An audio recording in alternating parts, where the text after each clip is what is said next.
आज आपल्या सोबत आहेत अच्युत गोडबोले. अच्युत गोडबोले खरोखर कोण आहेत हे मला माहित नाही. ते लेखक आहेत, विपुल लिखाण करतात, संगीत समीक्षक आहेत. जग त्यांना आयटीतले तज्ज्ञ म्हणून ओळखतं. मराठी माणूस जग जिंकायला निघतो तेव्हा कसा असतो हे अच्युत गोडबोलेंकडे पाहून आपल्याला ठरवता येईल. याचं कारण ते सोलापूरहून आले आणि आता जगात सर्वत्र पोचलेले आहेत. आज मी प्रयत्न करणार आहे अच्युत गोडबोले यांचं खरं व्यक्तिमत्व धुंडाळण्याचा. अच्युत, IBN लोकमत मध्ये तुझं मनपूर्वक स्वागत. तू जगभर फिरत असतोस, आज इथे आलास, बसलास, आम्हाला वेळ दिलास, याबद्दल तुझं मनापासून आभार. मला सांग, तू केमिकल इंजिनियर आहेस, मग हे IT वगैरे भानगड कशी काय आली? मी केमिकल इंजिनियर IITतनं झालो आणि त्यानंतर अर्थात बरंच काही घडलं. म्हणजे मला 2 ऑफर्स होत्या त्यावेळेला, पण मी नोकरी करायचीच नाही असं ठरवलेलं होतं. कारण आम्हाला सामाजिक चळवळीने त्यावेळी भयंकर बेधुंद झालेलो होतो. त्यामध्ये इतकं आम्ही गाढ गुंतून गेलेलो होतो की त्यामध्ये आम्ही गुंतलो. जेव्हा मी परत आलो त्यातनं, त्यावेळी मला जॉबच मिळेना. आणि कारण प्रत्येक ठिकाणी विचारायचं, तू काय करत होतास? 1 वर्ष अनेक महिने मी आदिवासींमध्ये संघटना बांधत होतो. असं म्हणल्यानंतर ते म्हणाले आपल्याकडे हेच आता उद्योग करेल म्हणून मला कोणी जॉबच देईना. शेवटी असं करत करत एकदा एका रेरोडच्या समोर एका प्लास्टिकच्या कारखान्यामध्ये 125 रुपये दर महिन्याला अशी मला नोकरी मिळेल. रात्रपाळीच्या कामगारांना पगार 125 रुपये आणि रात्रपाळीच्या कामगारांवर देखरेख ठेवण्याची. म्हणजे मी जेव्हा 125 रुपयाला चालू केली त्यावेळी IT मधले पगार तरी 700-800 असेच होते. आणि नंतर मी जेव्हा IBM मध्ये लागलो त्यावेळेला अर्थातच माझा पगार आणखीनच जास्त झाला. म्हणजे IBM ही तुझी ITतली पहिली नोकरी होती? खरी पहिली टाटा टेक्सटाईल्स मध्ये माझी पहिली नोकरी. आणि त्यानंतर मी IBM मध्ये जेव्हा लागलो त्यावेळची म्हणजे फारच गंमत झाली. म्हणजे IBM मध्ये टाटा टेक्सटाईल मी जेव्हा होतो तेव्हा माझं खरं कम्प्युटरकडे लक्ष नव्हतं. माझं लक्ष तरी सुद्धा चळवळीकडे, कामगार चळवळीकडे आणि शहाद्याला आदिवासी कसे राहतात आणि पुन्हा भारतातली परिस्थिती, गरिबी, असं सगळं माझं चळवळीच्या जोरावर जग बदलायचं असं त्या काळात सगळं चाललेलं. आणि IBM मध्ये जेव्हा मी इंटरव्ह्यूला गेलो त्यावेळेपर्यंत मला खरं प्रोग्रामिंगचा फारसा अनुभव नव्हता.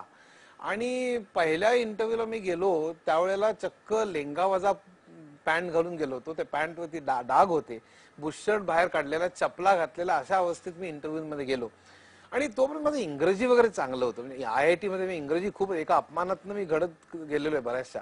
ते एका मुलाने माझा अपमान केला होता IIT मध्ये, त्यावेळी मी इंग्रजी खूप घासून पुसून तयार केलेलं होतं. त्याचा मला नंतर जगभर जिथे मी सेमिनार्स घेतले तिथे खूपच फायदा झालेला होता. त्यामुळे मला इथे तुला विचारायचंय थोडंसं वेगळं, हे इंग्रजी बद्दल निघालं.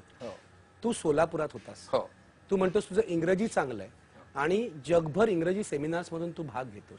हे कसं घडलं? इंग्रजी चांगलं होणं म्हणजे, मराठी माणूस असं मानतो की इंग्रजी हे आपली खूप अडचण आहे, इंग्रजी आपण बोलू शकत नाही, इंग्रजीचा एक कॉम्प्लेक्स होतो. त्या कॉम्प्लेक्सवर तू मात केलीस, ती कशी केलीस सांग? काय झालं, IIT मध्ये असताना मेस टेबलवरती एका मुलाने माझा अपमान केला. तुला अमुक अमुक गोष्ट येत नाही असं म्हटलं. म्हणजे इंटलेक्च्युअली मला भयंकर त्याचा त्रास होतो. मग इंग्रजी आपल्याला आलंच पाहिजे असं म्हणून पुढचे 6 महिने मी अचाट त्याच्यावरती वाचन केलं. म्हणजे फोनेटिक्स, मी उच्चारशास्त्र किंवा त्याची व्होकॅब्युलरी वाढवणं त्याला म्हणतो आपण. मग इंग्लिश लँग्वेजचे इतिहास हे करणं अशा तऱ्हेने, आणि इंग्रजीमधल्या नॉव्हेल्स वाचणं, इंग्रजी पेपर वाचणं. मग स्वतः आरशासमोर उभं राहून मी चिक्कार बोलण्याची प्रॅक्टिस करत असे. इंग्लिश बोलण्याची की आपण कसं बोललं पाहिजे. कारण बोलताना सुद्धा सगळ्यांकडे लक्ष देऊन त्यांना कॉन्फिडन्स मध्ये घेऊन बोलणं हा जो प्रकार आहे. आणि त्याचा मला पुढे जे निगोशिएशन्स मी केल्या, म्हणजे जे वर्ल्ड ट्रेड सेंटर पडलं त्याला 80व्या मजल्यावरती मी $8 मिलियन कॉन्ट्रॅक्ट साईन केलेले. आणि अनेक मॅनहॅटन मध्ये, फ्रान्समध्ये, जर्मनीमध्ये, इंग्लंड. म्हणजे असं आहे की कुठूनही माणूस आला तरी सुद्धा हे करू शकतो. तो सोलापूरहून आला काय, कोल्हापूरहून आला काय, जगाच्या पाठीवर कुठूनही आला तरी जिद्द महत्वाची. मी पुन्हा तुला IT कडे आणतो. तो IBM मधला पहिला इंटरव्ह्यू.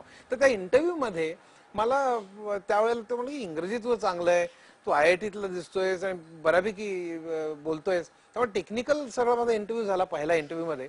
आणि दुसऱ्या इंटरव्ह्यू मध्ये त्यांनी मला म्हटलं का टेक्निकल इंटरव्ह्यू झालेलाच आहे या मुलाचा, आता ह्याला आपण जनरल नॉलेजचे प्रश्न विचारू. म्हणून ब्रांच मॅनेजरनी मला प्रश्न विचारला, तो ब्राझीलच्या इकॉनॉमीच्या विषयी विचारला. आणि मी त्यावेळी इकॉनॉमिक्समध्ये खूप वाचलेलं होतं.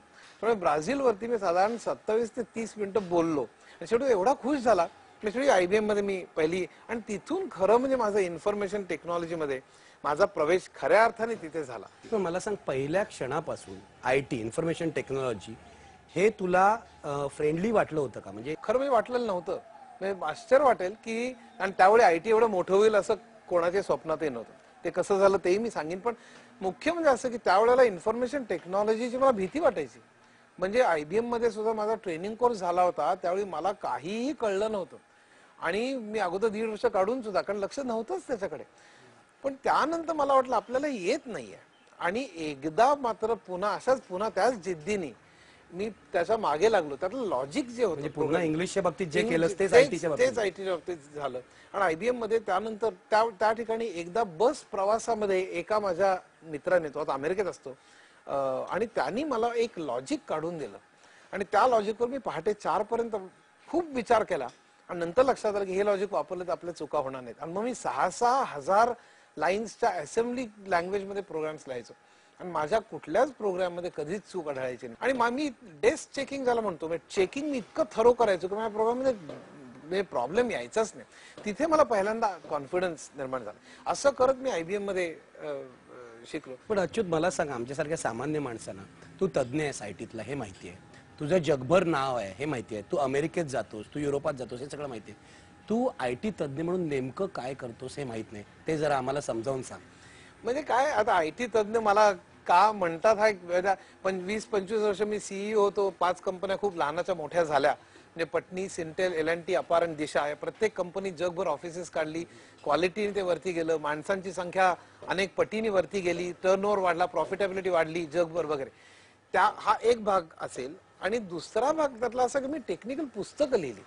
हे दोन्ही कोणी करत नाही असं मला वाटतं. म्हणजे मला स्वतःला असं वाटतं मला अजून खूप करायचंय. म्हणजे मला नेहमी IT तज्ज्ञ म्हणतात तेव्हा मला गंमत वाटते. मला अजून खूप करायचं. पुस्तकं टेक्स्टबुक म्हणून लावली गेली. माझी 600 ते 800 पानी पुस्तकं ही जगभर टेक्स्टबुक म्हणून नेमली गेली. इथे टाटा मॅग्रो-हिलनी छापलेले आणि त्यातली काही ही मॅग्रो-हिलनी अमेरिकेत, सिंगापूर मध्ये छापली आणि नंतर ते सगळीकडे जगभर आता तैवान युनिव्हर्सिटीमध्ये टेक्स्टबुक म्हणून माझं पुस्तक वापरलं जातं असं जेव्हा मला सांगण्यात आलं तेव्हा मला भयंकर मजा वाटली. मी ऑपरेटिंग सिस्टम माझं पहिलं पुस्तक, डेटा कम्युनिकेशन्स अँड नेटवर्क्स हे दुसरं पुस्तक आणि वेब टेक्नॉलॉजीज हे तिसरं पुस्तक. ही तिन्ही 600 ते 800 पानी, साधारण 700 पानी पुस्तकं. आणि मुख्य म्हणजे या पुस्तकाचं खूप मोठमोठ्याने कौतुक केलं. म्हणजे एकदा मला आठवतंय की नारायण मूर्तीच म्हणजे ओबेरॉय मध्ये आम्ही सगळे जमलो होतो आणि ते पंतप्रधानांचे सल्लागार होते आणि त्यावेळी 7-8 मुंबईतल्या CEOजनी एकत्र येऊन आमची मतं काय आहेत इन्फॉर्मेशन टेक्नॉलॉजी विषयी अशी जाणून घेण्याकरता ती मीटिंग होती. ते सगळे जमले होते आणि प्रत्येकाने आपली ओळख करून द्यायची. ती माझी जी ओळख करून द्यायची पाळली तर मूर्ती स्वतः म्हणाले की नाही, तुझी ओळख मी करून देईन, की यांनी कंपन्या मोठ्या केल्यात, अमुक तमुक हे सगळं माहितीच आहे. पण सगळ्यात महत्वाची गोष्ट म्हणजे अशी की जगभर आहे की नाही मला माहित नाही, पण निदान आशियात तरी एकही CEO मला माहित नाही की ज्याने ऑपरेटिंग सिस्टम सारख्या महत्वाच्या मोठ्या विषयावर एवढं खोलवर चांगलं पुस्तक लिहिलं.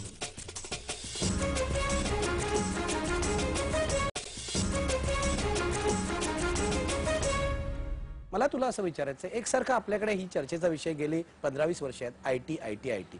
भारतामध्ये IT रेव्होल्युशन होते, खरोखरच भारतात IT रेव्होल्युशन होते का?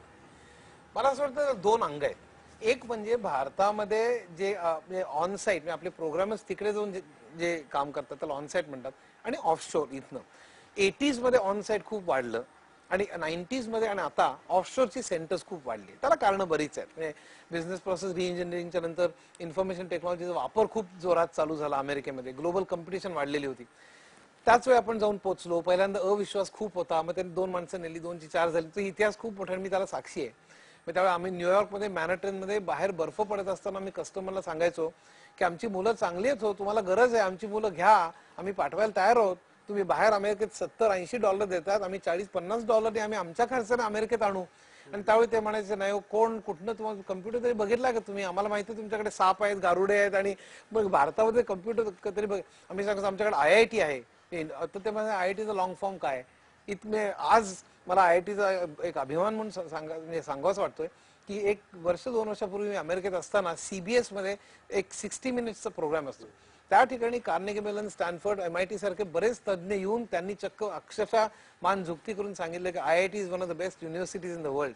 आज एवढ्या वर्षानंतर. आणि ते झालं का की आपली हजारो माणसं तिकडे गेली, त्यांनी वर्षोनवर्ष बघितलं त्यांची बुद्धी, त्यांचं काम करण्याची पद्धती. ऑफशोर सेंटर्स निघाली आणि त्यांच्या लक्षात आलं की इथे इन्फॉर्मेशन टेक्नॉलॉजीची माणसं खूप चांगली आहेत. त्यामुळे भारताचा एक्सपोर्ट रेव्हेन्यू वाढला, आपल्याकडे डॉलर्स यायला लागले. आणि एक इन्फॉर्मेशन टेक्नॉलॉजीला प्रचंड रिस्पेक्टेबिलिटी आली. मी आज अमेरिकेत जातो त्यावेळेला IITचा जेव्हा तुम्ही चालू करता तेव्हा तुम्हाला विचारत नाही कोण तुम्ही कुठले, पहिल्यांदा विचारत म्हणजे काय, लॉंग फॉर्म म्हणजे काय वगैरे असं.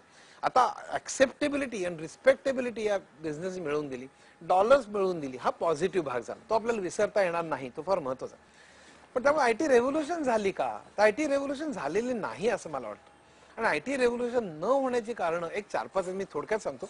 एक म्हणजे त्याचं आपल्याकडे अजून प्रॉडक्ट ज्याला म्हणता येईल, म्हणजे SAP, ओरॅकल, मायक्रोसॉफ्ट अशासारखे जग जिंकणं ज्याला म्हणता येईल, अशा तऱ्हेचे प्रॉडक्ट्स फार कमी झालेले.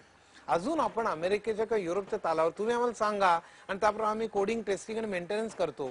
आता आपण हळूहळू बिझनेस अनालिसिस, सिस्टम्स अनालिसिस करतोय. काही थोडेफार प्रॉडक्ट्स बँकिंग मध्ये येत आहेत, पण तरी सुद्धा मुख्यत्वे करून जे आपण काम करतो एक 80-90% ते कोडिंग, टेस्टिंग, मेंटेनन्स, ज्याला सायबर कुलीज म्हणता येईल वाईट तऱ्हेने, अशा तऱ्हेची कामं आपण मेजॉरिटी करतो आहोत. आणि ती पण अमेरिकन कंपनी. असं म्हणणं ओरिजिनल इन्व्हेन्शन ज्याला म्हणतात ते कमी आहे. आणि आपल्याकडे बुद्धी हो, आपल्याकडे इतकी बुद्धी आहे. दुसरा मुद्दा असा की आपण या ITचा वापर भारतासाठी फार कमी करतो. ई गव्हर्नन्स फार कमी आहे. म्हणजे काही ठिकाणी झालेला आहे, पण नुसतं ड्रायव्हिंग लायसन्स मिळणं जाता कम्प्युटरवरती हा काही ई गव्हर्नन्स नाही. ई गव्हर्नन्स म्हणजे खेडोपाडी शिक्षण, आरोग्य आणि लोकांचा रोजगार याच्याकरता जर का आपल्याला करता आलं, इन्फॉर्मेशन टेक्नॉलॉजीने फायदा करून दिला तर केवढा फायदा होईल. एक साधी गोष्ट आहे, उदाहरणार्थ खेडोपाडी समजा एक सेंटर असेल की जिथे ECG आणि सगळी यंत्र आहेत, पॅथॉलॉजिकल लॅब आहे, एक्सरे आहे, आणि जर का खेड्यामधल्या डॉक्टरांची जमत नाहीये त्या माणसाला त्यांनी तिथे नेलं आणि खेड्यातली सगळी तालुक्याला आणि तालुक्यातली शहरांना समजा कनेक्टेड असतील अशी, आणि माणसाला जीभ दाखव म्हटलं की तालुक्याचा डॉक्टर बघू शकतोय, छातीवर ठोके धरले की शहरातला किंवा तालुक्यातला डॉक्टर ठोके बघू ऐकू शकतोय. अशा तऱ्हेने कनेक्टिव्हिटी वाढवली आणि अशी सेंटर्स तयार केली तर खेड्यातल्या माणसाला सुद्धा मेडिकल आणि हेल्थ केअर मिळू शकेल किंवा आपल्याला पिकाला होऊ शकतं भारतात, होऊ शकेल ना. पण हे खूप आदर्श चित्र आहे की कनेक्टिव्हिटी वाढवायला पाहिजे, जाळं तयार व्हायला पाहिजे. पण एकूण भारतातली परिस्थिती पाहिली तर होऊ शकतं का? प्रश्न सॉफ्टवेअरचा आणि लोकांचा आहे. आज संपूर्ण बाजारपेठ आणि मार्केट आणि नफा हेच तत्व धरल्यामुळे ही सॉफ्टवेअरची सगळी मुलं फक्त अमेरिकेच्या किंवा युरोपच्या कुठल्या तरी कंपनीसाठी कोडिंग, टेस्टिंग करत रात्री 11 वाजेपर्यंत बसलेले असतात. त्यांना त्यांना संधी मिळतात, अमेरिकेला जातात, निम्मी परत येतात, आपल्याला माहितीच आहे. आता ह्यानी काय होतं, विशेषतः मुलं अमेरिकेला गेल्यानंतर आणखीन त्यांचेच आपण खजिना भरतो. हीच मुलं समजा भारतामध्ये जर का त्यांनी भारताच्या वाढी करता म्हणजे शिक्षण, आरोग्य आणि इतर अनेक गोष्टी म्हणजे पाटबंधारे खूप गोष्टी आहेत, या ठिकाणी जर का बेसिक मेडिकल रिसर्च आहे या ठिकाणी जर का आपण काम केलं तर आपल्याकडे नोबेल लॉरेट्स निर्माण होऊ शकतील. आपण आपल्या IT मुळे आपली परिस्थिती सुधारू शकू. ते आपल्याकडे नाही. पण मग काय पुढच्या 10 वर्षातलं चित्र काय तुला दिसतं? मला वाटतं मी ज्या तऱ्हेने मांडतोय त्या तऱ्हेने खऱ्या अर्थाने लोकाभिमुख जर का अर्थव्यवस्था आपण करायची ठरवली की फक्त बाजारपेठ, नफा वगैरे, तर ही परिस्थिती सुधारू शकेल.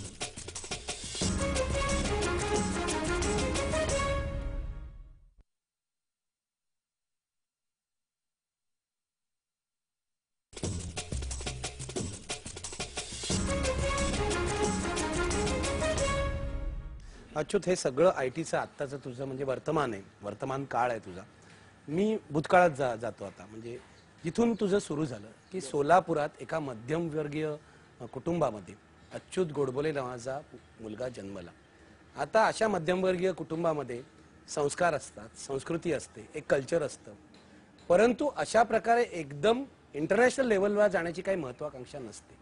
मला सांग, हे कसं काय झालं? म्हणजे सोलापुरातलं ते घर जिथे काय त्या काळामध्ये, म्हणजे मला असं वाटतं 30 वर्षापूर्वी सोलापूर हे फार काय डेव्हलपही झालेलं नसेल, कसं काय तुझ्या मनात हे कसं काय निर्माण झालं आणि कसा तू पुढे गेलास? खरं सांगायचं म्हणजे मला टेक्नॉलॉजी किंवा तंत्रज्ञान ह्याच्याविषयी फार आवड नव्हतीच. म्हणजे मला प्युअर सायन्सेस किंवा मॅथमॅटिक्स मध्ये आवड होती.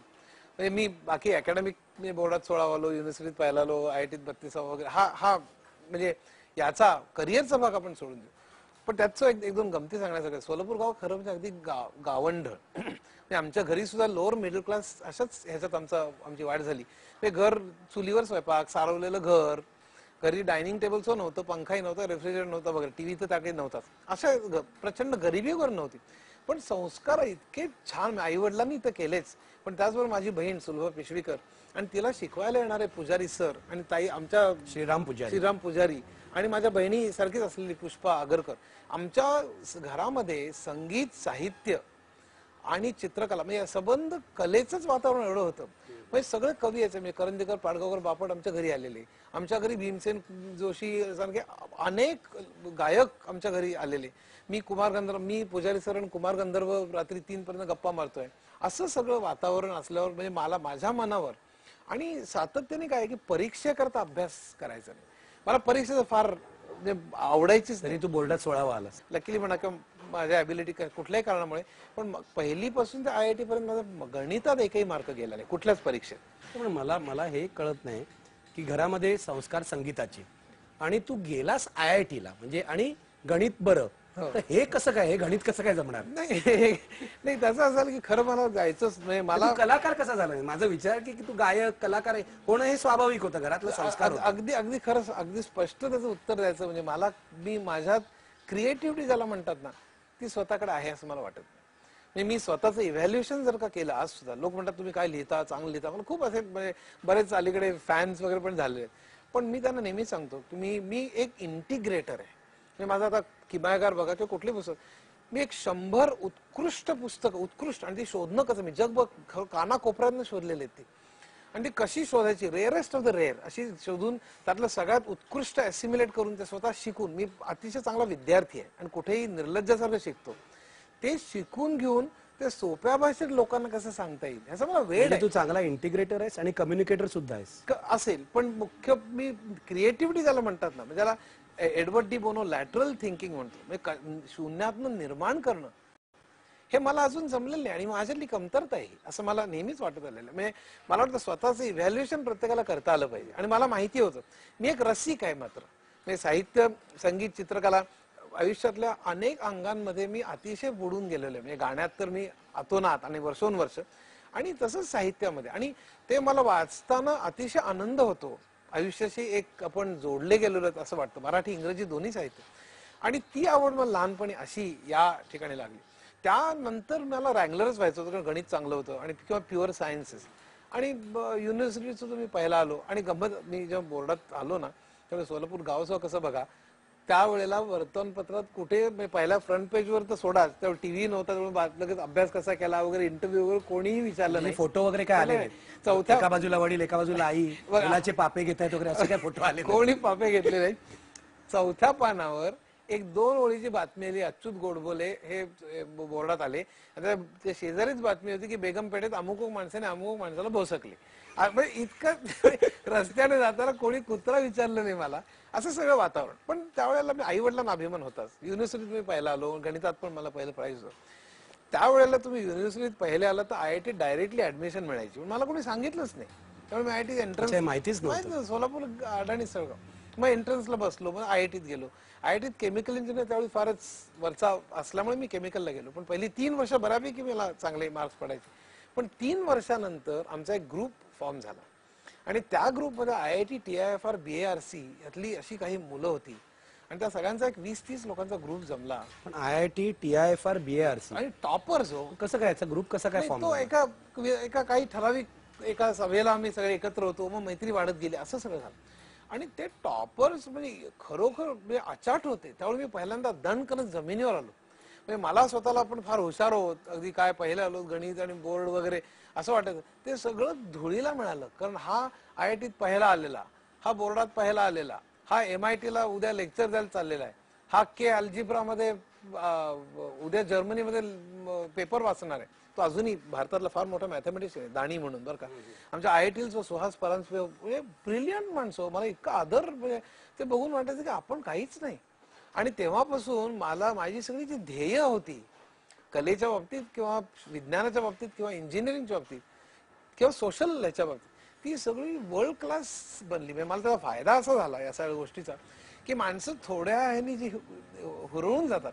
एकदा अमेरिकेला गेलो अमेरिकन ऍक्सेंट काढून बोलायला लागतात की एक प्रमोशन मिळालं की किंवा एखादी गाडी घेतली गेलं असं जे सगळं ते मला फार चिल्लर वाटायला वाढला. पर्स्पेक्टिव्ह वर्ल्ड हे भयंकर मोठं आपण कोणीच नाही हे मला सगळं वाटायला लागलं. आणि त्यामुळे सातत्याने ध्येय हे खूप काहीतरी मोठं करायचं असं व्हायला. आणि मग या सगळ्या लोकांचे इंटरेस्ट हळूहळू सोशल सगळ्याच गोष्टींनी इंटरेस्ट म्हणजे भारतीय तत्वज्ञान, मग पाश्चिमात्य तत्वज्ञान. भारतीय तत्वज्ञान म्हणजे गंमत सांगतो की आपली अशी समजूत असते की भारतीय तत्वज्ञान नेहमी पुनर्जन्माचं तरी बोलावं किंवा पुढच्या जन्मीचं बोलावं.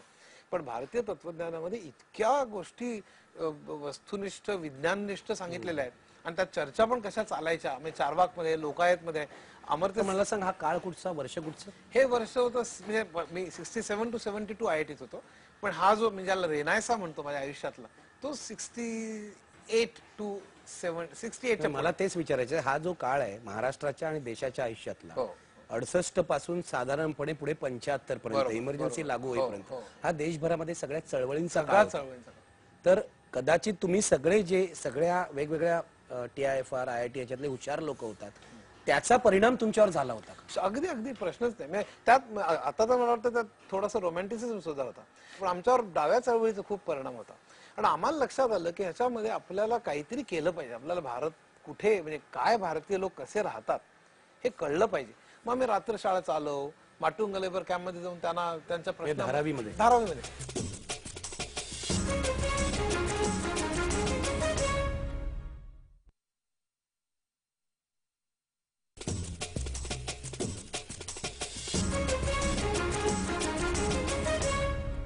तू सोलापूरचा IITत गेलास, तिथे एक वेगळा संस्कार झाला होता, तिथे तुझा केमिकल इंजिनिअरिंग हा विषय होता, आणि तू जाऊन धारावीमध्ये रात्र शाळा चालवतोस. तुझ्या बदलण्यामध्ये ह्याचा कसा काय सहभाग? कारण मी बघत होतो तिथे जे संबंध, दारिद्र्य, त्या दारिद्र्याची कारणं इकॉनॉमिक्स मध्ये शोधण्याचा प्रयत्न, या सगळ्यामध्ये की आपण आता हे बदलण्यामध्ये आपला काहीतरी सहभाग पाहिजे, हा जो विचार आहे तो सगळ्या आमच्या सगळ्याच लोकांचा त्यावेळेला वाढला. कारण समोर ते घडतच होतं. त्यावेळच्या चळवळी माहितीच आहेत, म्हणजे कामगार चळवळी सुद्धा फार मोठ्या होत्या, आणि त्यामध्ये बुडून जाऊन शेवटी असा निर्णय घेतला. त्यावेळी मला 2 जॉब्स पण आले होते, इनफॅक्ट LNT आणि SECचे आले होते केमिकल इंजिनिअरिंगचे, आणि मी जेमतेम 65% पडून बाहेर पडलो, एकेकाचा टॉपर. पण या सगळ्या याच्यात बुडून गेल्यामुळे नंतर मला आपल्याला जॉब करायचाच नाही. म्हणजे इतका की IITच्या फायनल एक्झामिनेशनच्या आदल्या दिवशी रात्री 11 पर्यंत मॅक्स वेबरची थेरी बरोबर का दुसरी थेरी बरोबर हे लायब्ररीच्या बाहेर आम्ही वाद घालत होतो. थोडक्यात अच्युत डोक्यामध्ये क्रांती होती, डोक्यामध्ये क्रांती होती. आणि मग म्हटलं आपल्याला कळलं पाहिजे, म्हणून मग सरळ जॉब नाकारून मी शहाद्याला आदिवासींमध्ये, शहाद्याला थेट आदिवासींमध्ये तू पोहोचलास. पोहोचलो.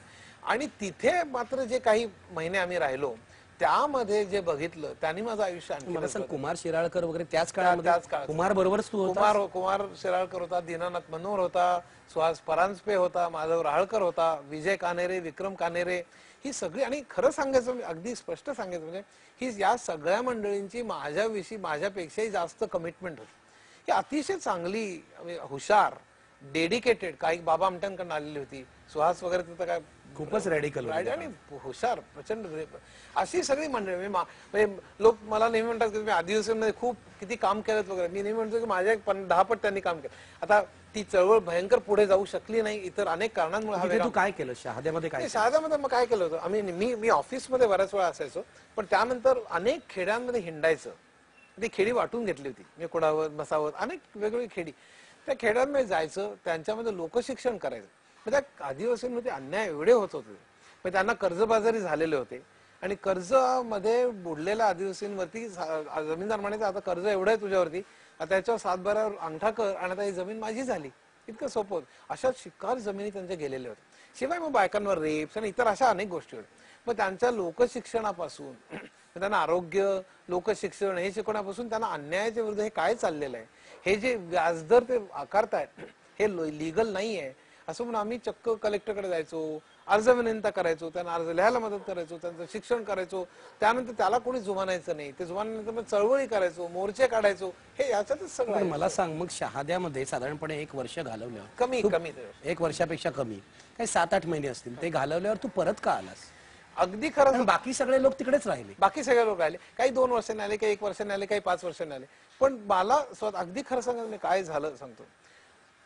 या सगळ्या काळामध्ये एक सत्याग्रह झाला, आणि खूप जमिनांच्या धमक्या, मारहाणी, वन्य श्वापद असताना भीतीदायक परिस्थितीत जाणं, अशा अनेक अनुभव खूप आहेत. ते सांगायला मला 3 तास लागतील.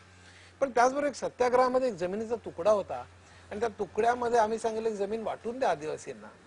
की अनेक तुकडा तुम्हाला मिळाला? नाही, आम्हाला नव्हता. आम्ही म्हटलं वाटून द्या आदिवासींना, अनेक आदिवासी कुटुंब जगू शकतील.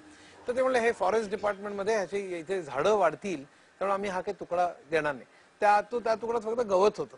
तर शेवटी आम्ही सत्याग्रह करायचा ठरवला, किंवा इथे फक्त गवत आहे, म्हणून आम्ही 30 जण, 5 आम्ही कार्यकर्ते आणि इतर आदिवासी त्या ठिकाणी गेलो. त्यांना आम्हाला धडा शिकवायचाच होता. त्याने आमच्यावर पोलीस घातले, आम्हाला रात्री कुठे 11 पर्यंत कुठेतरी डांबून ठेवलं. दुसऱ्या दिवशी सकाळी खटला झाला आणि 10 दिवस आम्ही सेंट्रल जेलमध्ये होतो. त्या जेलने माझं सगळं आयुष्य, खरं म्हणजे आयुष्याचं सगळं चित्रच बदललं. कारण डावीकडे 2 खून केलेले मनुष्य, उजवीकडे 3 खून केलेले मनुष्य, जिथे फाशी देणार ती जागा बघितली, ज्यांचे जाना देणार त्यांच्याशी बोललो, तिथलं करप्शन बघितलं, तिथलं 52 पत्ती रोजचं खाणं बघितलं, तिथलं भयानक परिस्थिती जी आहे ती परिस्थिती मी बघितली. आणि खरं म्हणजे मी स्वतःशी विचार केला, याला कोणी भित्रेपण म्हणू शकेल, काही म्हणू शकेल, किंवा आपण आणखीन 5-7 वेळा जेलमध्ये जाऊ शकू, आणखीन 5-7 वर्ष पण इथे राहू शकू, आपण या सगळ्या सहन करू शकू, पण आपण आयुष्यभर हे करू शकू का? कारण समजा 5-7, 8-10 समजा वर्षानंतर असं वाटलं की आपल्याला आता हे जमणार नाहीये, तर तेव्हा मात्र आपल्याला परत येण्याचा मार्ग मोकळा नसेल. हे मी स्वतःशी विचार केला. आणि माझ्यापेक्षा इतर माणसं मात्र जास्त कमिटेड असल्यामुळे ते थांबले असतील कदाचित, अर्थात कालांतराने सगळेच परत आले. अच्छा, तुला काय जाणवतं म्हणजे शहाद्यातली ती झोपडी आणि मॅनहॅटन मध्ये कुठल्या तरी आधी 17व्या मजल्यावरची तुझी एक एक्झिक्युटिव्हची मीटिंग किंवा बोर्डची सभा, काय तुला हे डील करताना तुझ्या मनामध्ये काय असतं? नाही, खरं म्हणजे मी दोन्हीकडे तितकाच ऍट होम असतो.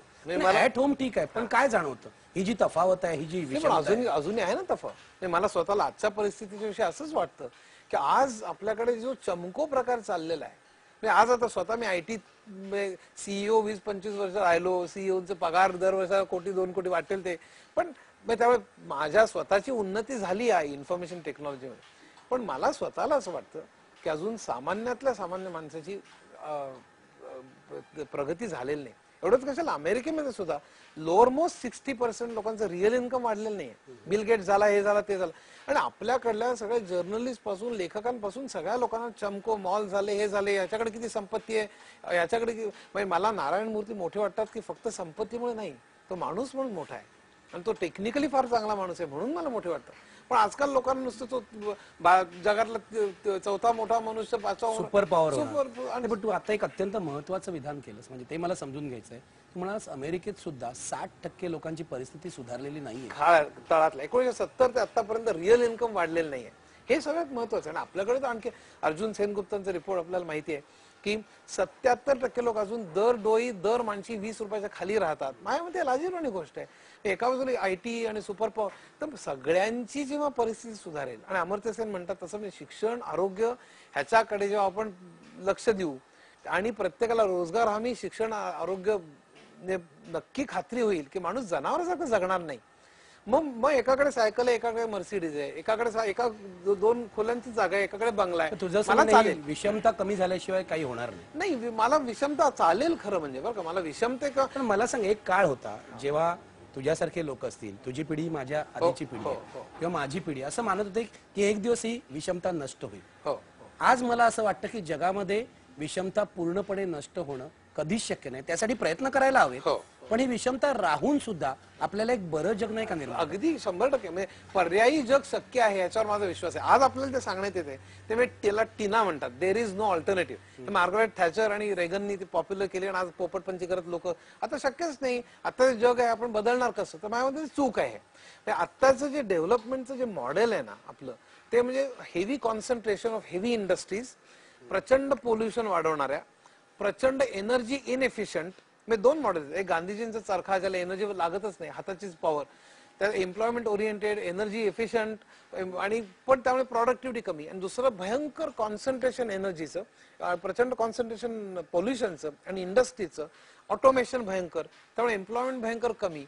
हा जो प्रकार त्यामध्ये कुठेतरी आपल्याला अप्रोप्रिएट टेक्नॉलॉजीला म्हणायचं की वेगळा मुद्दा आहे, पण अशातच जी टेक्नॉलॉजी वापरता येईल की जी मध्यम मार्ग काढला पाहिजे, लोकांना वापरणं शक्य आहे. आज कसं, आजचं म्हणजे बाजारपेठेला हवंय, तुम्हाला जमत नाही ना, तुम्ही त्यात बसू शकत नाही. एक उदाहरण सांगतो, आपल्याकडे किती टक्के मला माहिती आहे, 50% वरती service sector, information technology, call centre, BPO, नंतर बँकिंग, इन्शुरन्स, एंटरटेनमेंट आणि ट्रॅव्हल टुरिझम, जेट एअरवेज वगैरे, या सगळ्यामध्ये मला एक सांगा, हे 77% अर्जुन सेनगुप्तांनी सांगितलेले लोक आहेत का, 60-70 खेड्यातले लोक आहेत, शहरातले जे अनऑर्गनाइज लोक आहेत, त्यांना इंग्लिश बोलता येत नाही, अमेरिकन ऍक्सेंट तर सोडाच, शिक्षण पण नाही 57% लोकांकडे. ह्यांना हा सेक्टर यामध्ये येणंच शक्य नाही आहे. आणि हाच जर का वाढता सेक्टर असेल इकॉनॉमीमध्ये, तर आपल्याला मेजॉरिटी लोकांना सामावूनच घेणं शक्य नाही. हा माझा मुद्दा आहे. माझा ग्रोथला विरोध नाही, माझा विषमतेला सर्वांगीण विकास सर्व मी इन्क्लुझिव्ह जे आपण मनमोहन सिंग जे म्हणतात ते होत नाही, आणि ते झालं पाहिजे.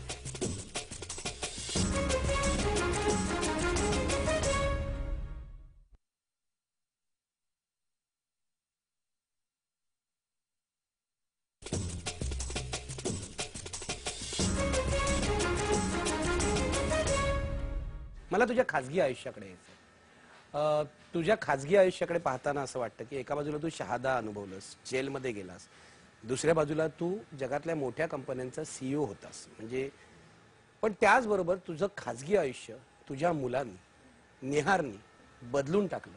हे कसं झालं सांग? ते असं झालं की मी म्हणजे हे सगळं म्हणजे पटनीच्या अगोदरचा काळ आहे हा. म्हणजे पहिली 10 वर्ष मी ऍप्लिकेशन सॉफ्टवेअर मध्ये काम केलं होतं.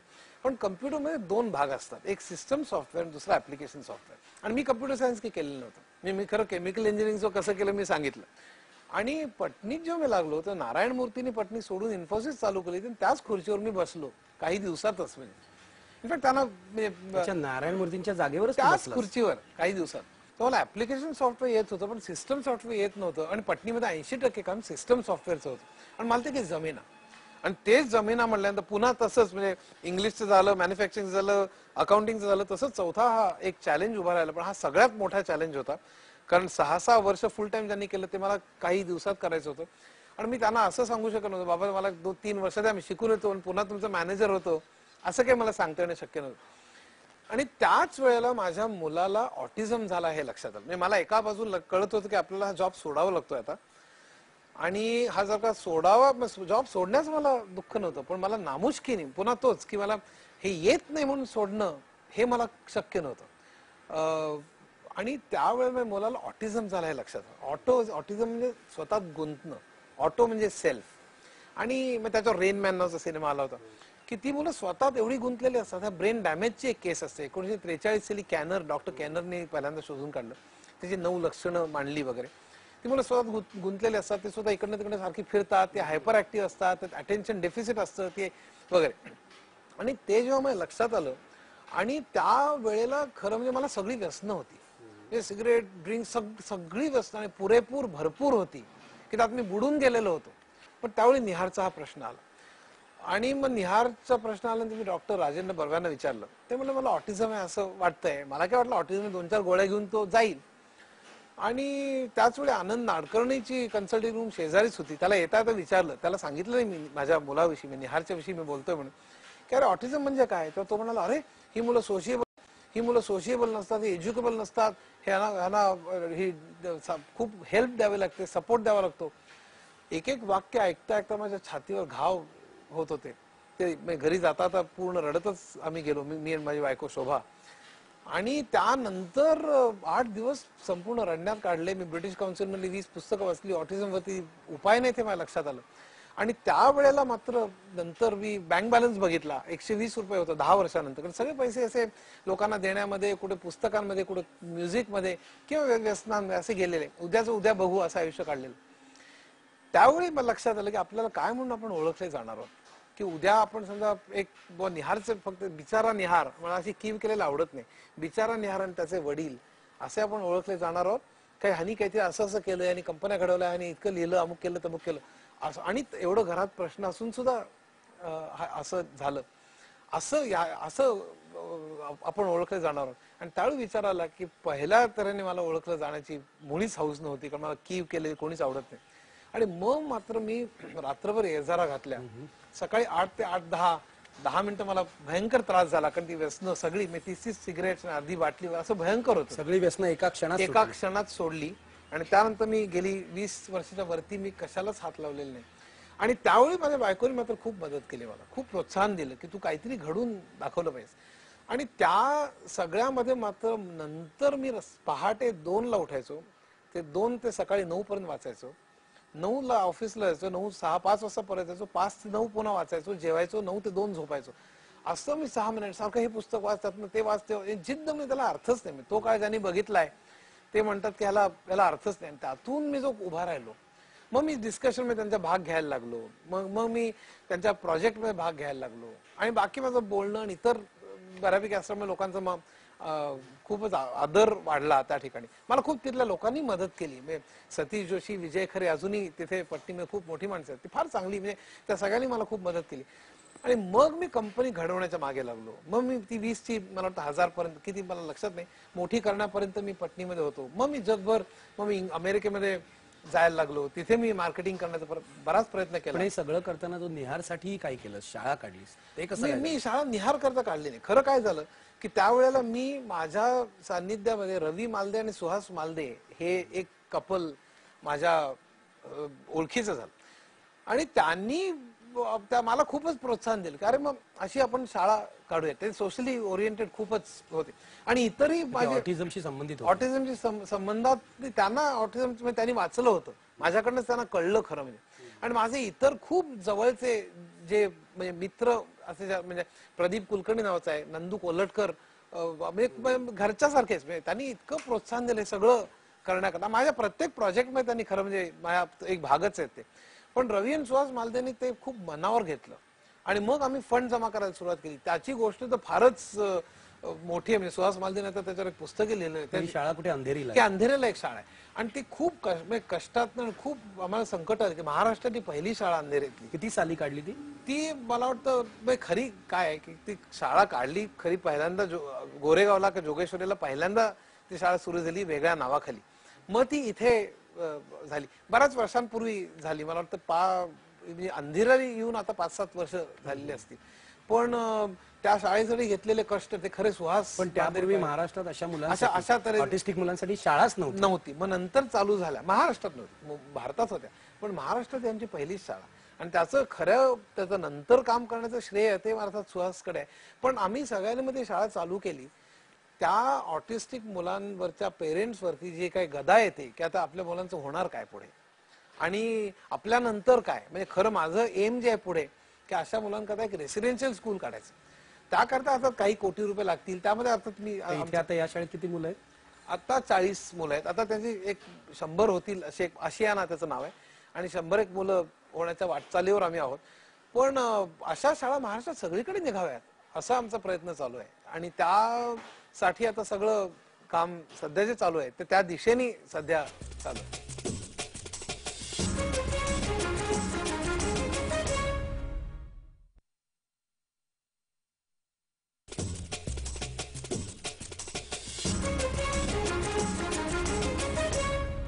एका बाजूला तू सीईओ आहेस, एका बाजूला पुस्तकं लिहितोयस, टेक्स्ट बुक्स लिहितोयस, म्हणजे जी तुझ्या प्रोफेशनची पुस्तकं आहेत ती लिहितोयस. हे करताना तू एक मराठी साहित्यिक सुद्धा आहेस. म्हणजे इंग्रजीमध्ये पुस्तकं लिहिताना, आंतरराष्ट्रीय स्तरावर जाताना तू मराठीला विसरला नाहीस. आणि मला असं वाटतं तुझं पहिलं प्रेम मराठीत पुस्तकं लिहिणं हेच आहे. हे कसं काय?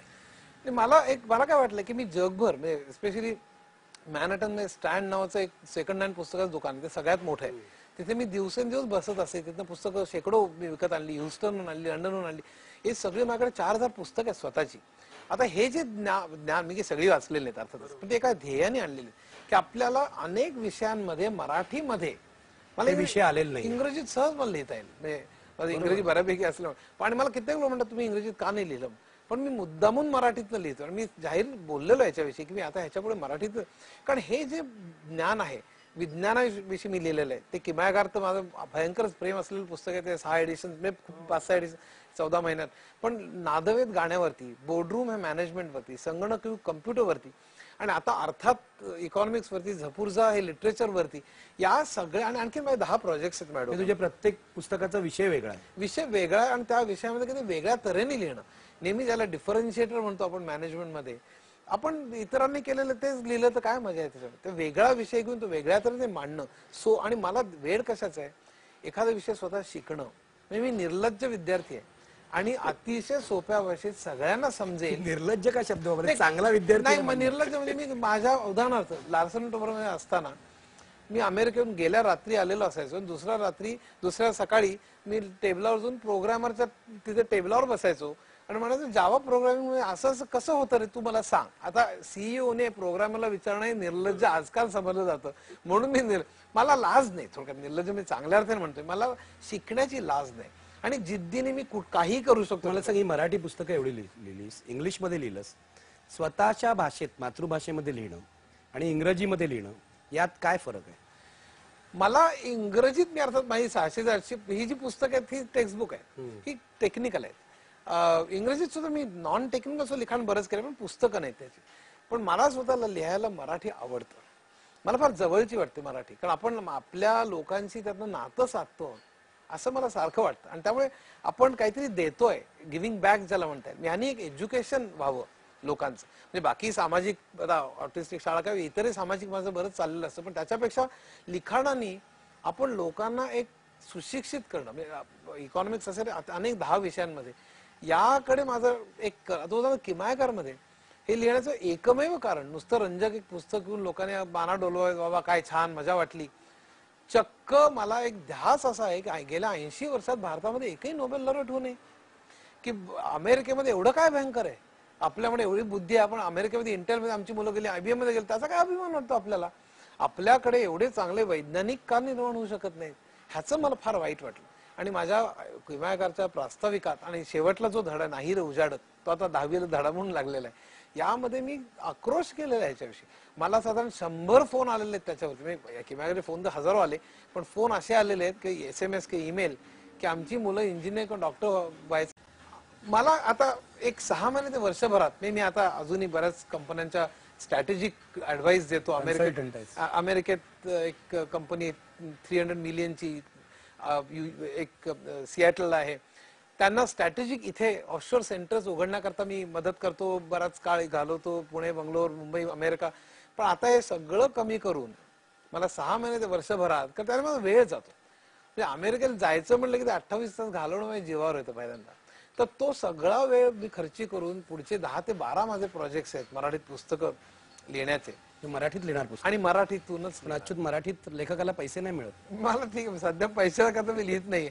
म्हणजे माझ्या पूर्वीच्या करिअरमुळे जर मला जे पाहिजे तेव्हा साध्य झालेलं आहे आता. आणि काय शेवटी मी मर्सिडीज घेऊन वरती जाणार आहे का? मला जे पाहिजे ते मी आज करू शकतो. 2 गाड्या, किती गाड्या काय मला सांग, कशा प्रकारचे प्रोजेक्ट आहे, म्हणजे 10 ते 12 प्रोजेक्ट जे तुझ्या मनात आहे? म्हणजे ते जे प्रोजेक्ट्स आहेत ना, आता उदाहरण सांगतो मी मला, म्हणजे काही सोशली ओरिएंटेड आहेत. उदाहरण पर्यावरणावरती, म्हणजे हवा, पाणी, या 2 वरती मला लिहायचं आणि ते रंजक तऱ्हेने पण लिहायचं. अच्युत, तू सतत म्हणतोय रंजकता हवी, रंजक असणं महत्वाचं आहे, सुबोध असणं महत्वाचं आहे. ही जी कलेची अंग तुझ्यामध्ये आहेत, संगीताचं अंग आहे, तुला अभिनय काय चांगला वाईट हे समजतं, म्हणजे तू आज जो चांगला प्रेझेंटर किंवा चांगला कम्युनिकेटर झालायस त्याच्यामध्ये त्याचाही हात आहे की नाही? कारण मी ऑब्झर्व केलेलं आहे, मी ऐकलंय आतोनात. मी माझ्याकडे 2000 सिरीज येतात, म्हणजे 18 देशातले म्युझिक आहे, फक्त भारतीय नाही. प्रश्न काय या ठिकाणी की किती आहे याच्यापेक्षा किती गाळ तुम्ही आत बुडून ऐकता. मला सांग, तुझ्या आयुष्यातलं शेवटचं प्रेम संगीत आहे? सुरुवात संगीतापासून झालेली आहे, लहानपण संगीताच्या वातावरणात गेलंय. आज या मुलाखतीत शेवट सुद्धा आपण संगीत या विषयावर आलेलो आहे. शेवटचं प्रेम संगीत आहे का? मला असं वाटतं बहुधा असं, तसं सगळंच मला प्रिय आहे, पण संगीत मला वाटतं सगळ्यात जास्त प्रिय आहे असं म्हणायला काही हरकत नाही. अच्युत, हे नादवेद मध्ये आम्ही तुझं लिखाण वाचलंय. तू म्हणतो मी गुणगुणत असतो, मी आज तुला सोडणार नाही. या मुलाखतीमध्ये काय गुणगुणतोस तू आणि काय कशा प्रकारे? मी गुणगुण बघा, मी काय करायचो IITत जेव्हा होतो तेव्हा मी राग कसे ओळखायचे याच्यावरती मी एक 8-10 लोक एकत्र बसून आम्ही काहीतरी प्रयोग करायचो. तर आणि शिट्टीवर मी पूर्वी रागदारी शिट्टीवर म्हणजे असं करायचं. तर त्या ठिकाणी मी आता एक झलक दाखवतो. मी मागे एकदा मी केली होती, पण आता हमीर रागाची समजा आपण घेतली तर पलुसकरांची चीज आहे बरं का. सूर जा रही हो, सूर जा रही हो, हमीर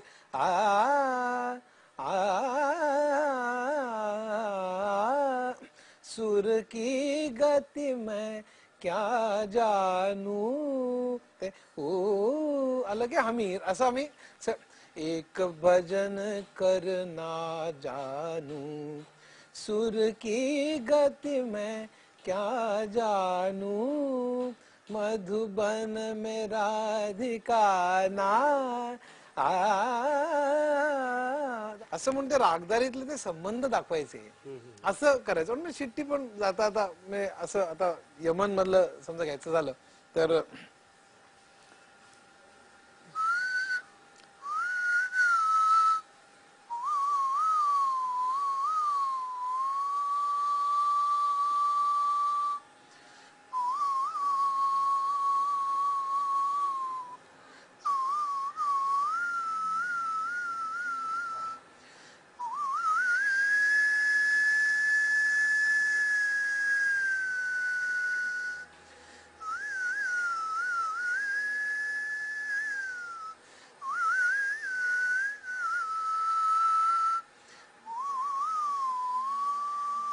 अच्युत वा ला जवाब. मी तुला सांगतो या मुलाखतीनंतर तुझी चिठ्ठी सुद्धा महाराष्ट्रामध्ये लोकप्रिय होणार आहे. लेखणी लोकप्रिय आहे, आता चिठ्ठी सुद्धा होईल.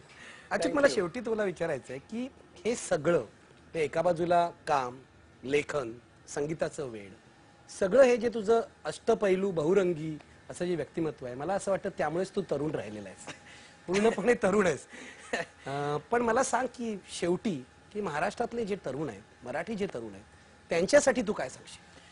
मला 2-3 मी फार संदेश बिंदेश देणार काही मनुष्य नाहीये, पण एक दोन गोष्टी मला नेहमी जाणवतात नाही ते म्हणजे फक्त पैसा, प्रसिद्धी, प्रतिष्ठा. आजकाल काही करून ते अर्धा मार्काचं भांडणं, ते कसंही करून पैसा मिळवणं, कसंही करून ते प्रसिद्धी मिळवणं, ह्याच्यापेक्षा ते विषयातलं जे सौंदर्य आहे ना, मग कुठलं इकॉनॉमिक्स असू दे, ते गाणं असू दे, ते साहित्य असू दे, ते मॅनेजमेंट असू दे, त्या विषयातल्या सौंदर्यावर प्रेम करणं हे आजकाल थोडं कमी होताना मला दिसतंय. आणि ते मुलांनी करावं असं मला वाटतं. त्यात जे आयुष्य उलगडत जातं ना, त्यात जी मजा आहे ते फार. हा एक. आणि दुसरं मला असं वाटतं, पण किती मोठे झालात ना तुम्ही, किती म्हणजे श्रीमंत व्हा, प्रसिद्ध व्हा न व्हा, पण संपूर्ण मानवता ज्याला म्हणता येईल की संपूर्ण तळागाळातल्या लोकांचं काय चाललंय ह्याची माहिती तरी असावी. आपण स्वतः काही करावं न करावं वगैरे हा अगदी दुय्यम मुद्दा आहे, पण मला असं वाटतं आपल्याला आज माहितीच नाही. तुझं असं म्हणणं आहे तरुण पिढीने हे भान ठेवलं पाहिजे. ह्या दोन गोष्टींचं भान, की जे कराल ते झोकून द्या आणि सर्वांचं एक भान ठेवा. एवढ्या दोनच गोष्टी मला स्वतःला ज्या आयुष्यात महत्वाच्या वाटल्या आहेत. बाकी मार्क, पैसे, बोर्डात येणं, अमेरिका, गाड्या हे आहेच, मिळेल न मिळेल, पण या दोन गोष्टी मला सगळ्यात महत्वाच्या वाटतात. हे होते अच्युत गोडबोले. एका बाजूला आयुष्यावर अतोनात प्रेम करणारे आणि दुसऱ्या बाजूला त्या शेवटच्या तळागाळाच्या माणसाची आठवण ठेवणारे. अच्युत, तू आज आमच्याकडे आला साहेबीन लोकमतमध्ये आणि हे सगळं तुझं जे अनुभव विश्व आहे हे तू उलगडलंस, याबद्दल थँक्यू व्हेरी मच. आणि मला असं वाटतं तू तुझ्या सगळ्या आठवणी पुढे लिहितोच आहेस, लिहाव्यास, कारण त्या महाराष्ट्रासाठी एक खजिना आहे. थँक्यू.